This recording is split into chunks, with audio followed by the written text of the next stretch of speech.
Hey guys, welcome back to the channel. There's a lot of changes coming down the pike and a lot of folks have a lot to say about them. Good, bad, indifferent. The most recent video on the channel talking about the changes on Section 8. When I tell you it has stirred up a hornet's nest of people that feel like they're tired of their tax dollars going to help folks, all the way to the other side where folks feel like the government and other entities have wasted and stolen so much money that, you know, these folks should have a right to be able to use these monies. I thought to myself, what could I do to shine some light on what's going on to help prepare you all, the community, in the context of what I do, residential real estate.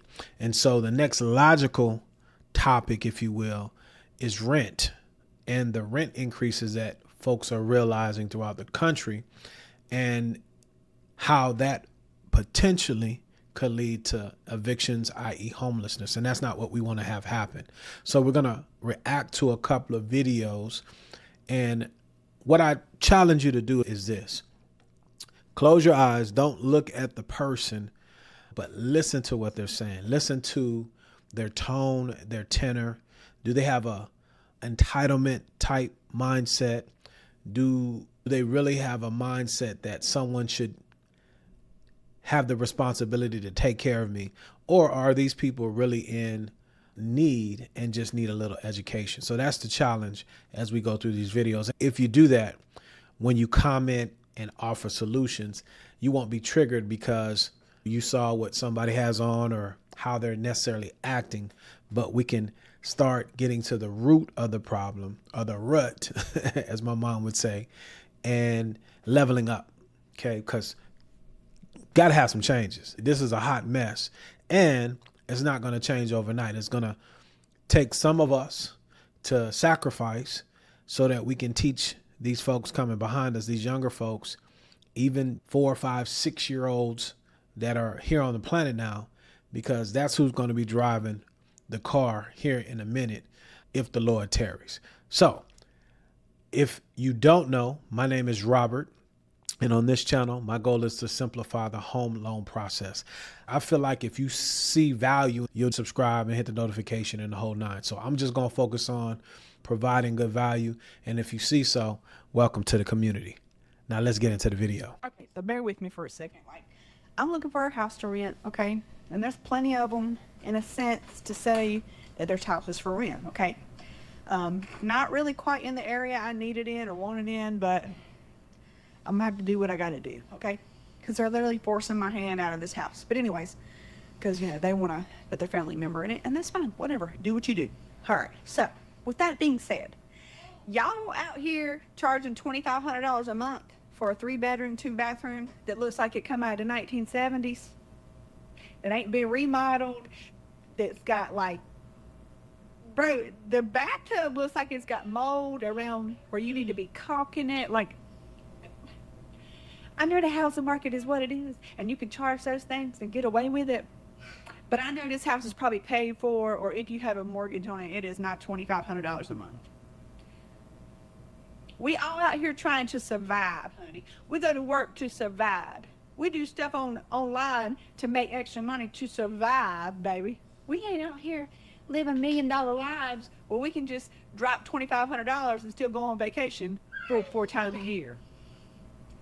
What is happening? Y'all extorting the heck out of people. Anyway, and then charging $100 a pop for each individual who has to put in an application to just see if we get approved to be denied. So you get $200 while I'm over here trying to figure out how I'm getting out. Oh God, the stuff don't make no sense. It don't make no sense. You know, it's extortion. It's ridiculous. It's like insurance. It's stupid. Stupid. You ain't never gonna find the perfect person to rent your house, okay? You just ain't. You gonna find good people and you're gonna find bad people. People that follow the rules and people that don't follow the rules.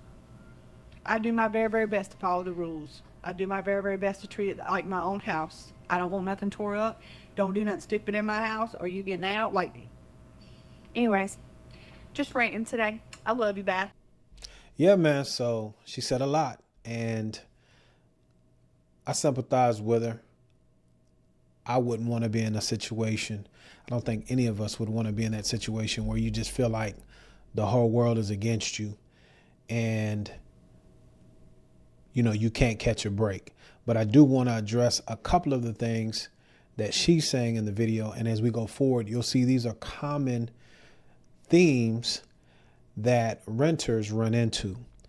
And so the fact that someone's house may be paid for or not really has no bearing on what the market rent would yield for said house. And when you're in these positions that a lot of folks find themselves in, you feel like the owner of the property should give you some type of a break. And I don't know when we're going to wake up to the fact that that's not the case, but that's not the case. And so if the person has debt, leverage on the property, or if the home is paid off, the capitalism part of it is that they're going to get as much as they can possibly get for the home. And each landlord is different. You may run into somebody that has more of a heart, that doesn't want to pay as much. It's really no uniform method to that madness.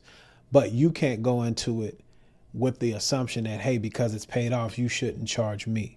That's number one. Number two, what did I put here? Oh, the remodeling. Again, you're a renter and you have choices. That's what's all the buzz on the internet now. There's a lot more homes available to rent, but what you're not hearing and what I'm showing here today is rental prices are going up. They're going to continue to go up.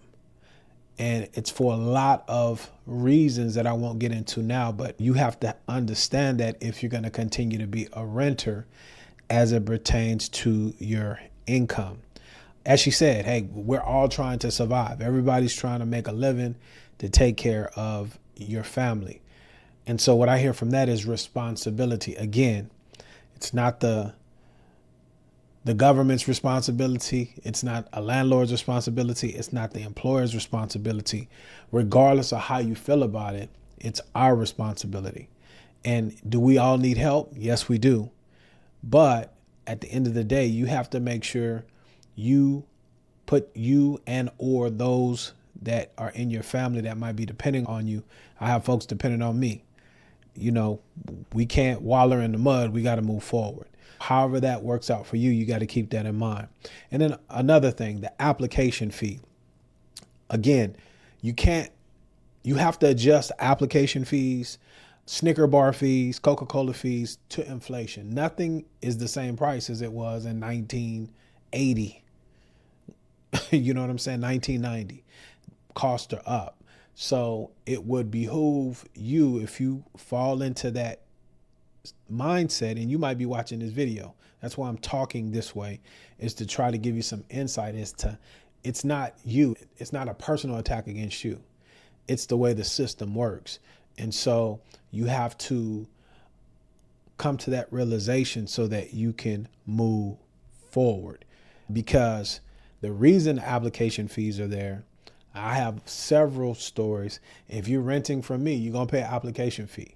A lot of you all on the renter side have messed things up by tearing up properties, by skipping out on rent, by a lot of things that happen. So, again, can only speak for me. I don't think landlords are making a living on application fees. I think you're thinking about it the wrong way. And if it's 3 times the rent, if we're looking at credit reports, we're going to go a little deeper because of the things that I just aforementioned. Why are you applying if you have some of those potential barriers? I wouldn't apply because it's non-refundable. Everything is explained up front. This is why, going back to the last video with the Section 8 and all of the fervor that a lot of folks have out there, it's a lack of responsibility, accountability. And I get it. You may have not been taught, or you may have not had to do that for a period of time, but we got to start somewhere. And I'm thinking down the line in the event that we're here. So I'm thinking the kids? What are you teaching your children? Because if they have the same mindset that you have, if you have this mindset, then who's going to look after you? Because that's the way it is. Those coming behind you will take care of you in the future. So you have to raise people that understand, that buy into a system, because it's all based on systems.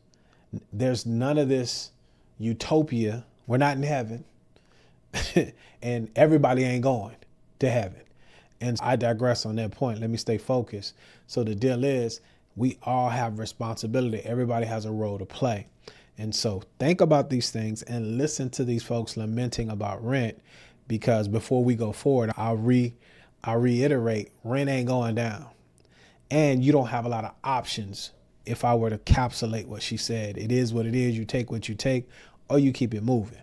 So think about these things if you want to become and remain renting, because that's what you have to deal with. Let's move forward. To all the apartment complexes and rental property owners, I understand you have to protect your investment, but I don't know who came up with this.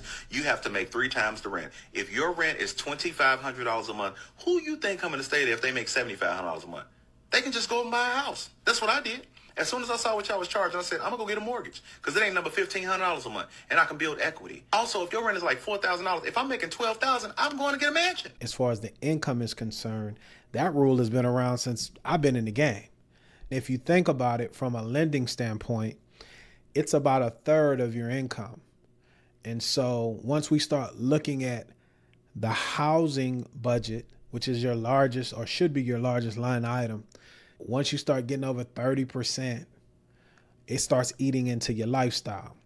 And so it's not a mandatory type thing, but it's common with landlords. And if I think about it logically, I think that's where it comes from, where they want to make sure you're spending about 33% of your gross income for the rent. And if you have that margin, that runway, everything should be fine. As the gentleman said, once you start looking at the numbers, and if you're making that type of income, and some people are, they may still choose to rent. This is where you see a lot of folks online talking to the average man and woman, that they use the investment or the investing line that you shouldn't buy because a home isn't an investment. But a lot of you guys aren't making 3 times the rent now. And as I stated earlier, you're thinking about rent from 1995, 96. But as I said before, the landlord, he that has the gold makes the rules. If you don't like the rules, then buy your own place. But that comes with rules as well. What I would say is this: if that's something you want to do, you want to make sure that you can afford what it is that you're looking at. It's really for you to be successful, but don't have that mindset that this is fraud or it can't be done. It's always been done. I guess a lot of you guys are just experiencing it. Rent continues to rise. So some of you guys that still have the ability to buy in some of these states where the median home price is not over $400,000, a lot of you guys could buy in some of these states where the average home price is $250,000. But you keep kicking the can and playing around, and you're going to find yourself in a predicament. And this is not a FOMO type session. It's just the real. So reach out to a lender that you know, like, and trust, and you run your numbers and you get serious about what's going on, or you're going to be hollering and complaining on some of these social media sites that nobody makes you go on. For those of you that want to try to get me together about, well, why are you showing black folks or these folks? Because they go on and put their business out in the streets. And so you don't want to be like that.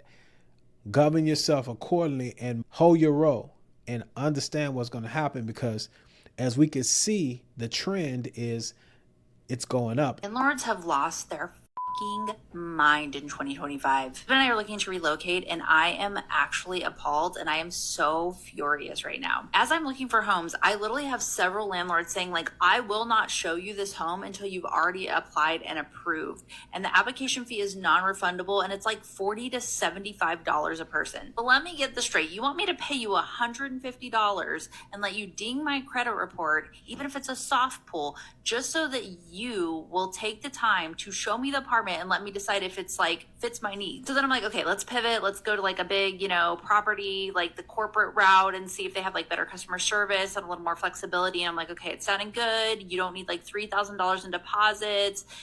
Here's my credit score. And they're like, yeah, we don't really go by credit score anymore. We go by DTI, the debt to income ratio. Y'all, I was in consumer lending and mortgage lending for about 5 years. That you use to decide if somebody can buy a home. My credit's good. I make my payments on time. I make like 4 times the rent. She's like, well, because like in this era, it's just so easy for people to like fake their check stubs. So now we're looking at DTI. Reason I don't want to own a home. I like the fact that like renting's easier, that my maintenance is covered, that amenities are covered. And now they're like, we want references. We want DTI.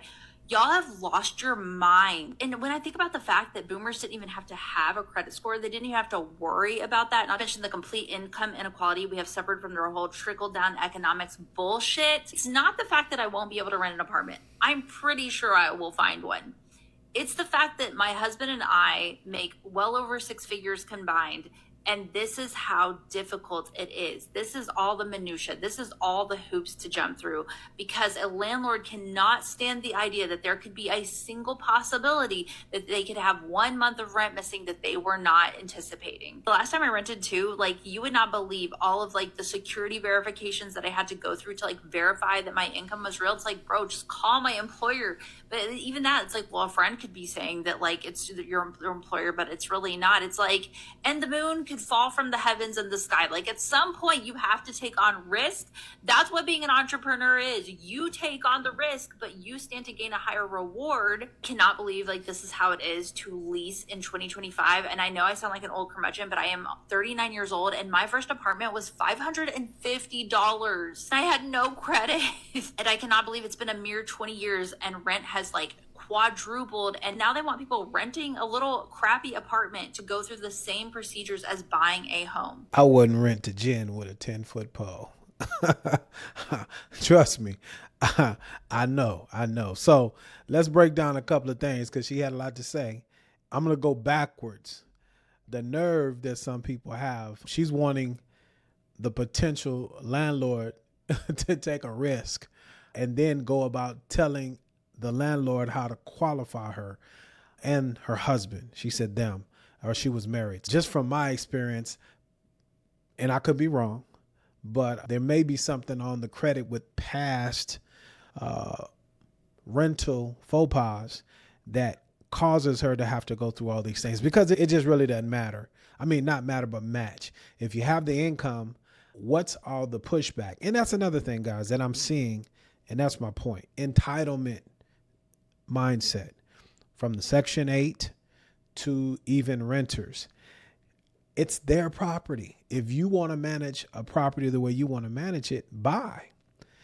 And if not, you have to comply to the rules. I don't know where we're getting this. Everybody has to do what we want you to do. And that's never been the case. And it's not the case now. Again, 3 times the rent, application fee for everybody applying. If you have a pet, there's a lot of other things that you have to deal with. And until you become a landlord and walk in those shoes, you'll always feel this way until you become a homeowner, because now you're responsible. I wouldn't touch this one with a 10-foot pole, respectfully. If you guys don't want to go through these things as renters, buy your own home. But as she stated, I don't want any responsibility. I don't want the maintenance. I don't want the upkeep. Okay, well, then you have to play by the rules, period. A couple of other things that she said. Soft credit pools don't ding your credit, but there's a cost associated with it. From the mom and pop, also to the corporate. Last thing I will say, she mentioned your debt to income ratio. You guys have learned how to game the system. And if this doesn't fit, don't put it on. I'm not talking to you if it doesn't fit, but there's a lot of unscrupulous, fraudulent activity.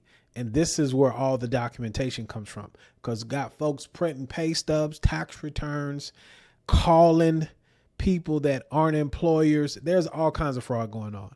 This is why you have to go and jump through the hoops that you have to jump through. It's always somebody today messing it up for the folks in the rear that's coming behind. And so this is why we have to go through these things, but your debt to income ratio, your bank statement tells more about you than your credit score. That's where I was going, because you can game the credit score, but your bank statements, your blood, your lifeline of how you live in it, I can underwrite folks better with your asset statements, your bank statements, better than anything else, because that's who you are. That's your behavior. You can rent, obviously, or you can buy.